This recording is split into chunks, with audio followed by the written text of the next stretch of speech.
날마다 쓰는 나의 신앙일기 TV 데일리 큐티 나무향기입니다. 오늘 함께 묵상할 성경 본문은 마태복음 16장 1절에서 12절입니다.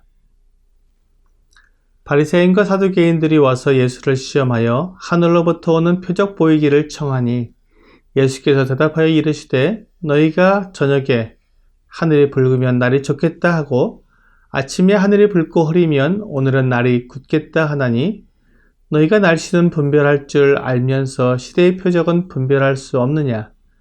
악하고 음란한 세대가 표적을 구하나 요나의 표적밖에는 보여줄 표적이 없느니라 하시고 그들을 떠나 가시니라. 제자들이 건너편으로 갈새 떡 가져가기를 잊었더니 예수께서 이르시되 삼가 바리새인과 사두개인들의 누룩을 주의하라 하시니 제자들이 서로 논의하여 이르되 우리가 떡을 가져오지 아니하였도다 하거늘 예수께서 아시고 이르시되 믿음이 작은 자들아 어찌 떡이 없으므로 서로 논의하느냐 너희가 아직도 깨닫지 못하느냐 떡 5개로 5,000명을 먹이고 주운 것이 몇 바구니이며 떡 7개로 4,000명을 먹이고 주운 것이 몇 광줄이었는지를 기억하지 못하느냐 어찌 내 말한 것이 떡의 권함이 아닌 줄을 깨닫지 못하느냐 오직 바리새인과 사두개인들의 누룩을 주의하라 하시니 그제서야 제자들이 떡의 누룩이 아니요 바리새인과 사두개인들의 교훈을 삼가라고 말씀하신 줄을 깨달으니라. 바리새인들과 서기관들은 주 예수님을 계속해서 시험했습니다. 그들은 주 예수님의 모든 이적을 보면서도 믿으려고 하기보다는 어떻게 하면 예수님을 올무에 걸리게 할까를 생각했던 것입니다. 바리새인들과 서기관들이 이렇게 한 이유는 매우 단순합니다.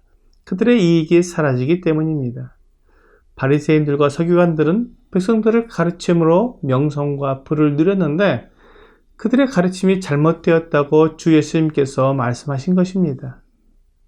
바리새인들은 자기들의 이익을 위해 백성들을 가르쳤지만 주 예수님은 백성들을 위해 하나님의 나라의 비밀을 알려주셨습니다.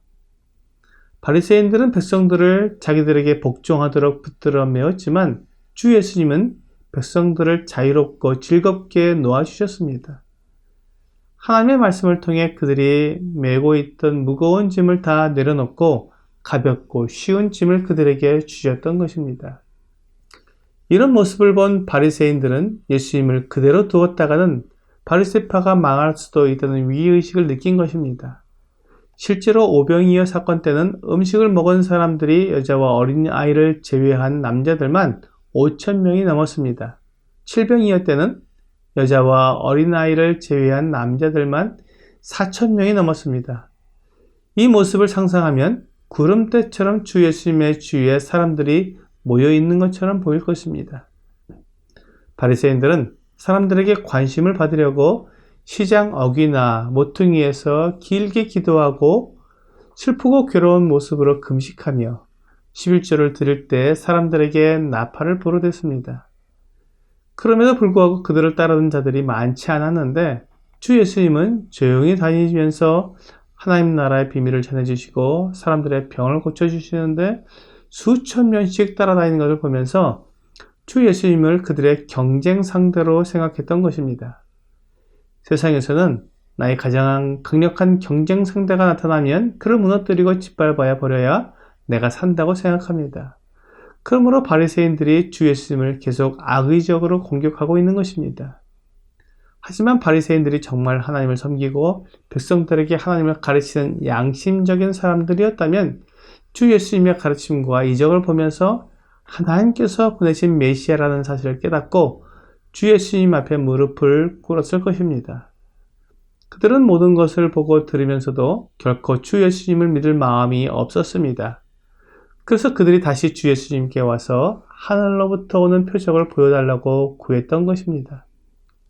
마태복음 12장에서도 바리새인들이 주 예수님께 표적을 구했습니다. 그때도 주님은 요나의 표적밖에는 보일 표적이 없다고 말씀해 주셨습니다. 그런데 그들이 또다시 하늘로부터 오는 표적을 보여달라고 구한 것입니다.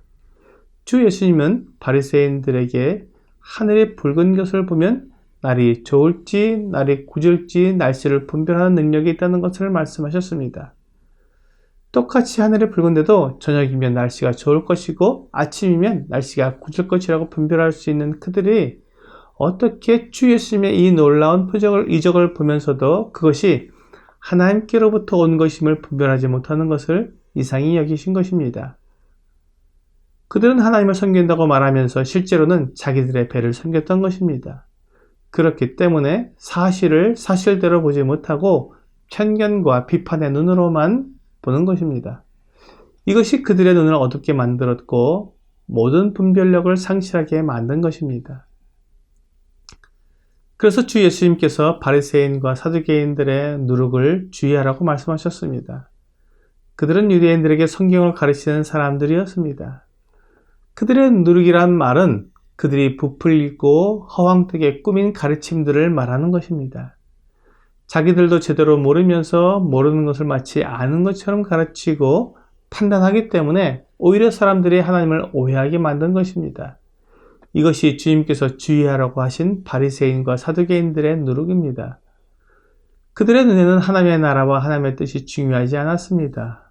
물론 말로는 하나님의 나라를 위한다고 하지만 그들의 삶은 하나님과는 관계없었고 오직 자신들의 안위에만 관심이 있었습니다.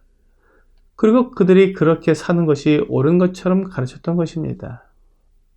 만일 어떤 사람이 하나님의 말씀을 가르치면서 이 세상에서 부유하고 성공적인 삶을 사는 것에만 초점을 맞춘다면 그 사람은 바리새인과 사두개인의 교훈을 하고 있는 것입니다. 주님은 그 교훈을 주의하라고 말씀하셨습니다. 만일 주 예수님께서 우리가 이 땅에서 잘 사는 것을 위해 오셨다면 십자가에서 죽으실 이유가 없었을 것입니다. 주 예수님께서 우리에게 주시는 참된 복은 이 땅의 복이 아니라 영원한 하나님 나라의 복임을 기억하면 무엇이 참된 가르침인지 분별할 수 있을 것입니다. 오늘의 적용 질문을 보겠습니다. 오늘날 내가 쉽게 접할 수 있는 거짓 교훈들은 어떤 것들인가요?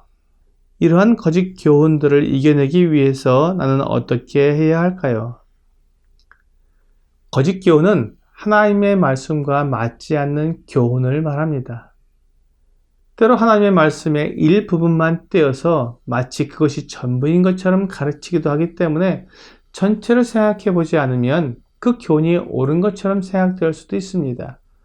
그래서 주의해야 합니다. 성경이 무엇을 말씀하는지 정확히 생각하고 하나님의 계획과 경영하심을 따라 정확히 분별해야 오류에 빠지지 않습니다. 오늘 바리새인과 사두개인들의 누룩은 주의하지 않으면 빠지기 쉬운 교훈임을 알고 성경이 무엇을 가르치는지 정확히 알아 거짓 교훈을 이겨내는 여러분과 제가 되기를 주 예수님의 이름으로 기도합니다.